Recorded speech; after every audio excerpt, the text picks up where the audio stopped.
একদিন অফিসের কাজ সেরে মেসের দিকে ফিরছেন, রাস্তায় খবর পেলেন পুলিশ তাকে খুঁজছে। মুহূর্তেই সব বুঝে গেলেন শিবরাম চক্রবর্তী। হঠাৎ চোখে পড়ল সামনে এক মিষ্টির দোকান। মনে মনে ভাবলেন, জেল হলে কতদিন যে মিষ্টি খাওয়া হবে না কে জানে। তাছাড়া আজ পুলিশের জেরায় হয়তো রাত পর্যন্ত খিদে মেটানোর সুযোগই মিলবে না। তাই দেরি না করে অর্ডার দিলেন সরাসরি 20টি বড় সাইজের রসগোল্লা। তার যুক্তি, ধরা যখন পড়বই তাহলে পেট পুড়ে রসগোল্লা খেয়ে ধরা পড়াই ভালো। কিন্তু সমস্যা হলো, টপাটপ 20টা রসগোল্লা শেষ করে পকেটে হাত দিতেই বুঝলেন একটিও টাকা নেই। এখন উপায়, দোকানের মালিক লোক দিয়ে দিলেন যে শিবরাম চক্রবর্তীর সঙ্গে মেস পর্যন্ত যাবে, টাকা নিয়ে আসবে। কিন্তু মেসের দরজায় ঢোকার মুখেই পুলিশ তাকে গ্রেপ্তার করলো। শিবরাম চক্রবর্তী পুলিশকে বোঝাচ্ছেন একজনকে টাকা দিতে হবে, একটু ঘরে ঢুকতে দিন। কিন্তু পেছন ফিরে তাকিয়ে দেখলেন দোকানের সেই কর্মচারী বিপদ বুঝে সটকে পড়েছে। পাছে স্বদেশীকে মিষ্টি খাওয়ানোর অভিযোগে তাকেও জেলে যেতে হয়। শিবরাম চক্রবর্তীর জেল হলো, আবার ছাড়াও মিলল। ছাড়া পাওয়ার সময় জেলার বলল, আপনার নিজের যা জিনিস আছে নিয়ে যেতে পারেন। নিজের বলতে তো কিছুই নেই।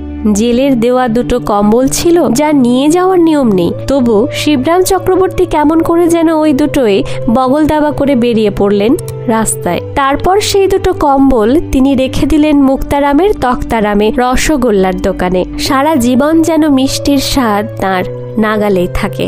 জেল মুক্ত শিবরাম চক্রবর্তী কিছু টাকা জোগাড় করে প্রথমেই ছুটলেন সেই মিষ্টির দোকানে।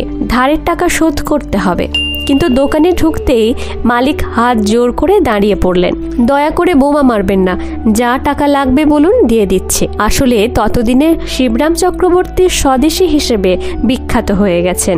জেলে যাওয়া মানেই লোকে ধরে নিত তিনি সন্ত্রাসবাদী। শিবরাম চক্রবর্তী হেসে বললেন, না না, আমি টাকা নিতে আসিনি। দোকানদার কাঁপা গলায় বললেন, আগে যা আছে দিয়ে দিচ্ছে।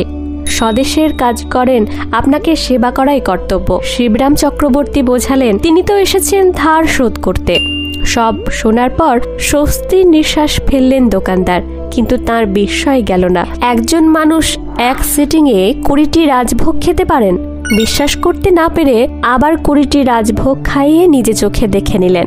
আর কানে শুনলেন শিবরাম চক্রবর্তীর চোঙা হাসি।